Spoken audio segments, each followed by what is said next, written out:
Assalomu alaykum aziz do'stlar. Videoni tomosha qilishdan oldin kanalimizga obuna bo'ling, videoni like bosing va fikrlaringizni kommentlarda qoldiring. Shu bilan siz bizni qo'llab-quvvatlaysiz va yangi videolarni birinchi bo'lib ko'rasiz. Bugungi videoda Taxtlar o'yini bu nafaqat serial, balki ulkan epik sarguzasht. U Westeros va Essos qit'alarida sodir bo'ladi va bir nechta sulolalar temir taxt uchun qonli kurash olib boradi. Hikoya ko'plab qahramonlar nigohidan ochiladi.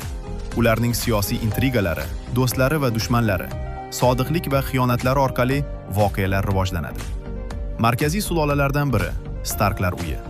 Ularning jasorati va adolati tomoshabinni o'ziga jalb qiladi. Shu bilan birga Boy Lannisterlar, jasur Baratyonlar, sehrli Targaryenlar va boshqa sulolalar ham mavjud. Har biri o'z taxtini mustahkamlash uchun turli yo'llarni tanlaydi. Ba'zilar diplomatiya bilan, ba'zilar esa kuch ishlatadi. Ajdarlar va sehrli kuchlar. Serialda ajdarlar, sehr va qadimiy dahshatli kuchlar ham mavjud. Shimolda esa Wall deb ataladigan ulkan devor va uning ortida White Walkers, muzdan qilingan mavjudotlar bor. Bu mavjudotlar barcha insoniyat uchun xavf tug'diradi. Shuning uchun serialda nafaqat taxt uchun kurash, balki insoniyatning omon qolishi uchun urush ham ko'tariladi. Intriga va kutilmagan voqealar. Har bir qahramon xatolarga yo'l qo'yadi, sevadi, yo'qotadi va qiyinchiliklardan o'tadi. Serial har zamonda kutilmagan burilishlar bilan to'la.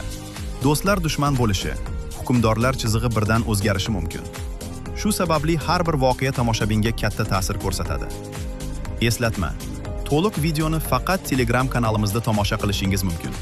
Hech qanday obunasiz emas. Kanalga obuna bo'ling, like bosing va komment qoldiring.